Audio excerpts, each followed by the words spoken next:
Hi friends, బాగున్నారు కదా అందరూ? Hi followers, hi friends, subscribers. నేను ఇప్పుడు మీకు ఒకటి చెప్తా. ఏంటంటే, నేను చిన్నప్పుడు నేర్చుకున్న పద్యాలు ఉన్నాయి కదా, స్కూల్కి వెళ్ళేటప్పుడు ఆ పద్యాలు చెప్తా. తప్పుపోకుండా చెప్తా, మీరు కూడా చెప్పాలి నాకు. ఏం పద్యం అంటే, ఉప్పు కప్పు రంబు నొక్క పోలిక నుండు చూడ చూడ రుచుల చాడవేరు పురుషులందు పుణ్య పురుషులు వేరయా విశ్వదాభిరామ వినురవేమ. మాకు చిన్నప్పుడు స్కూల్లో ఒక్కో పద్యం నేర్చుకొచ్చేదాకా కొట్టేవాళ్ళు స్కూల్లో అయితే. అప్పుడు మనం టీచర్స్ని ఒక్క మాట కూడా అనేదిలా. గురు బ్రహ్మ గురుర్విష్ణు గురుర్దేవో మహేశ్వర గురు సాక్షాత్ పరబ్రహ్మ తస్మై శ్రీ గురవే నమః అనుకునేవాళ్ళం కదా. అప్పుడు స్కూల్లోనే ప్రార్థన చేయించేవాళ్ళు కదా. ప్రేయర్ అయిపోయిన తర్వాత క్లాసులోకి వచ్చి సరస్వతి నమస్తుభ్యం అట్లా. అయితే గురువుని ఒక తల్లిదండ్రులుగా చూసేవాళ్ళం అప్పట్లో. వాళ్ళు ఏమన్నా సరే అంత భయం, అంత భక్తి, వాళ్ళు ఏం చెప్తే అవి నేర్చుకోబోయి టెన్షన్గా వాళ్ళకు మనం చెప్పేవాళ్ళం. కానీ ఇప్పుడు చూసారా, ఒక పద్యం రాదు, ఆ నుంచి అక్ష వరకు ఒక అక్షరం మొక్క రాదు. ఈ విధంగా ఉన్నారు పిల్లలు. ఇంకెట్టా ఫోన్లు, అదేంటే ఫోన్లు చిన్న వయసు నుంచే. ఇంక వాళ్ళకి ఎట్ట చదువు వస్తుంది? చెప్పాను కదా ఇప్పుడు నేను.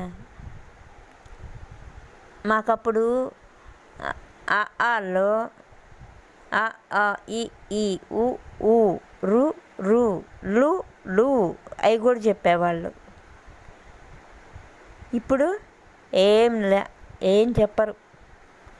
సరే, నేను పద్యం చెప్పాను కదా, ఉప్పు కర్పూరం ఒక్క పోలిక నుండి చూడ అంటే ఉప్పు కర్పూరం ఒకటిగానే ఉంటుంది, కానీ అవి రెండు కలవు కదా. మనుషుల్లో కూడా ఆ విధంగానే ఉంటారని ఒక ఉద్దేశంతో అప్పుడు చిన్నప్పుడు చెప్పేవాళ్ళు. ఇంకొకటి, పుత్రోత్సాహము తండ్రికి పుత్రుడు జన్మించినప్పుడే పుట్టదు జనుల పుత్రుని కనుకొని పొగడగా పుత్రోత్సాహంబునాడు పొందురు సుమతి. అంటే పుత్రుడు పుట్టినప్పుడే మనకి సంతోషం అనేది కాదు. పుత్రుడు పుట్టి పెరిగి పెద్దవాడయ్యి వాడు బిహేవియర్స్ని బట్టి, వాడి తెలివిని బట్టి, వాడి తల్లిదండ్రులని ఏ విధంగా చూసుకుంటున్నాడు, ఏ విధంగా అతను మంచి పేరు తెచ్చుకున్నాడు. ఇంట్లో పేరు తెచ్చుకోకుండా బయట పేరు తెచ్చుకున్నా కూడా వేస్టే. ఇంట గెలిచి రెచ్చగలవాలి. ఈ కాలం అట్లా లేరుగా పిల్లలు. అది అందువల్ల పుత్రుడు పుట్టంగానే సరిపోదు, వాడు పుట్టి పెరిగి పెద్దయి మంచివాడు అని అనిపించుకొని, కొంతమంది అట్టా బయట మంచి వాళ్ళు అనిపించుకుంటారు. ఇంట్లో పిల్లల్ని ఇంట్లో తల్లిదండ్రులు ఏం పట్టించుకోరు. కానీ కొంతమంది తల్లిదండ్రులు ఎట్టుంటారంటే వాళ్ళని ఇబ్బంది పెట్టకూడదని కామ్గా అయిపోతారు. అది వాళ్ళు ఇంకా చనువుగా తీసుకుంటారు.